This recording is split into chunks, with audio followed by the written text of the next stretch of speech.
అందరికీ నమస్తే. Welcome to our channel. చాలా నెలలుగా కల్తీ మద్యం కేసు అనేది ఇంకా పెండింగ్‌లోనే ఉంది. అయితే మొత్తానికి ఒక కొలిక్కైతే రావడం జరిగింది.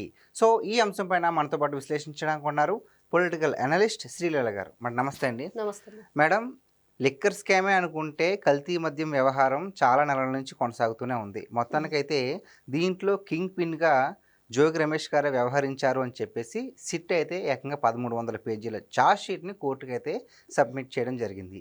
సో, ఎక్కడైనా సరే ఆయన ఇప్పుడు కూడా నేను తప్పు చేశానని ఒప్పుకుంటారా? లేదంటే ఏదైనా ప్రమాణం చేస్తారంటారా? అంటే ఇది జగన్మోహన్ రెడ్డి స్టేట్ లెవెల్‌లో చేశాడు చూసాం. హ్మ్.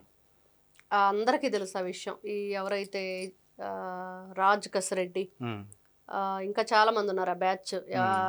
భారతీ సిమెంట్‌కి సంబంధించిన గోవిందప్ప బాలాజీ, బాలాజీ. గోవిందప్ప వీళ్ళందరూ. హ్మ్. అది కాకుండా ఇది వేరేదనమాట. జోగి రమేష్ హ్మ్. వాళ్ళ ఫ్రెండ్ అద్దేపల్లి జనార్దన్ రావు, అద్దేపల్లి జగన్మోహన్ రావు అని ఆయన సోదరుడు, హ్మ్. ఇటు రమేష్ సోదరుడు రాము. హ్మ్. వీళ్ళందరి మీద కూడా లాస్ట్ ఇయర్ చూస్తే పోలీసులు ఇంటికి వెళ్ళటం, తలుపులు కొట్టడం, బయోమెట్రిక్ లాక్తో ఉన్న డోరు ఓపెన్ అవ్వకపోవటం, హ్మ్. దాదాపుగా 45 మినిట్స్ దొంగ పోలీస్ ఆట ఆడాడు ఈ జోగి రమేష్. ఓకే. నిజంగా నువ్వు అటు ఎటువంటి సంబంధం లేకపోతే హ్మ్. డోర్ ఓపెన్ చేయాలి, పోలీసులతో మాట్లాడాలి. ఇంకా భయపడుతూ లోపల ఉన్న ఆధారాలు కానివ్వండి, వాళ్ళ ఫోన్లో ఉన్నవి కానివ్వండి, అవన్నీ కూడా ముఖ్యంగా వాళ్ళ ఇంటి సీసీ కెమెరా ఫుటేజెస్ అవి కూడా చాలా వరకు వాళ్ళు లేకుండా చేశారు. హ్మ్. వాళ్ళ తమ్ముడి ఇంట్లో అయితే కొన్ని సేకరించడానికి అవకాశం ఉంది కానీ అసలు పూర్తిగా ఈ జోగి రమేష్ ఇంట్లో అయితే అస్సలు ఎక్కడ ఒక ఆధారం కూడా మళ్ళీ దాన్ని తీయటానికి కూడా లేకుండా చేసిన పరిస్థితి. హ్మ్. మరి ఈ అద్దేపల్లి జనార్దన్ రావు ఎవరంటే రామ అసలు నేను ఎరగను, అతను ఎవరో కూడా అని చెప్పేసి జోగి రమేష్ చెప్పింది. అవును.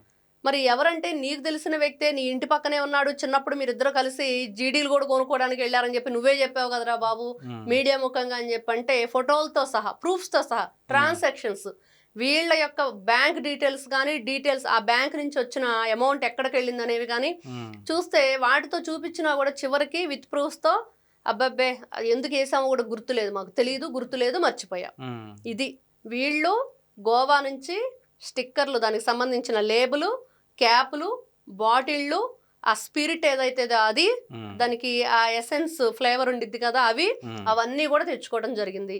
ములకల చెరువులో రూమ్ తీసుకోవటం, హ్మ్. అక్కడ ఆ రూమ్లో పెట్టేసి దాదాపుగా దీనికి 25 మంది నిందితులుగా చేర్చారు. హ్మ్. 89 మంది సాక్షులు పెట్టింది ఈ రోజున 1300 పేజీల ఛార్జ్ షీట్. ఇంకా ఫైనల్ ఇదే ఛార్జ్ షీట్. హ్మ్.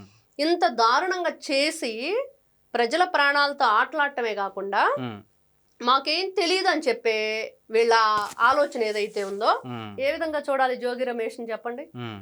జోగి రమేష్ అనే వ్యక్తి నిన్నటి రోజున చూస్తే పొన్నూరులో పర్మిషన్ లేకుండా హ్మ్. నేను ఏదో ధర్నా చేస్తాను లేకపోతే ఇంకేదో చేస్తానని చెప్పి వెళ్తుంటే పోలీసులు కాళ్ళు ఇరగొడతాం, ఎక్కువ కారు అన్నారు. హ్మ్. అయినా కూడా నోరు వేసుకొని ఏ విధంగా అరిచాడో ఆ వీడియోలు చూసాం.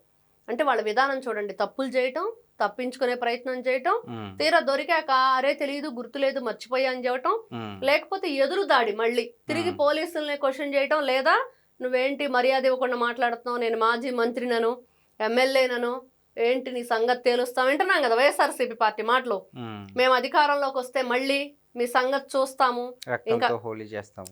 చెవిరెడ్డి భాస్కర్ రెడ్డి అయితే ఇంకా డైరెక్ట్గా పోలీసుల్ని మీ ఆఫీసు ముందు ఇల్లు రెంట్కి తీసుకొని ఉంటాను, మీ సంగతి తేలుస్తానని చెప్పిన పరిస్థితి. హ్మ్. ఇంత దారుణంగా వీళ్ళ వ్యవహారం ఉంది. హ్మ్. మరి వైఎస్ జగన్మోహన్ రెడ్డి గారు ఏం సమాధానం చెప్తారు? మాకు సంబంధం లేదని. అంటే ఇక్కడ విచిత్రం ఏంటంటే దీనిలో ఇది 2024 వరకు నడిచింది. హ్మ్.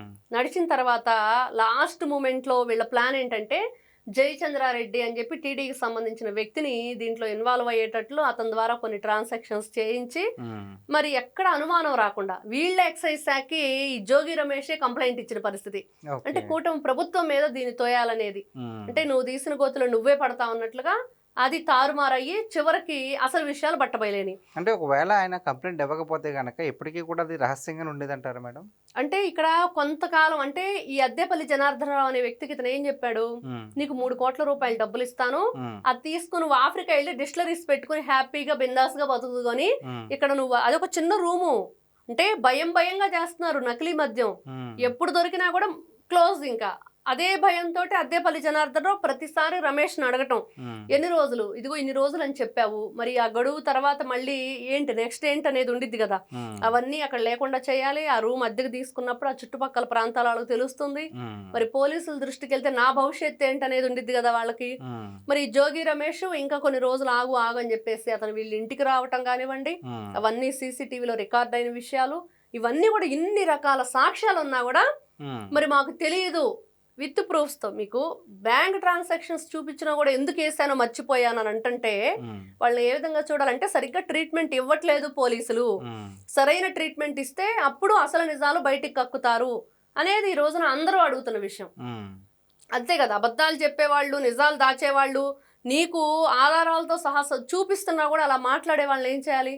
జోగి రమేష్ చూసామన్నా, నాకేమి సంబంధం లేదని చెప్పేసి దుర్గ గుడికి వెళ్ళి అరచేతిలో ఏదో కర్పూరం ఏదో ప్రమిద పెట్టి దాంట్లో కర్పూరం పెట్టి, గుళ్ళో కూడా కాదు బయట ఇలా దొంగ ప్రమాణాలు, మళ్ళీ ఆయన ఆచరించేది క్రిస్టియానిటీ.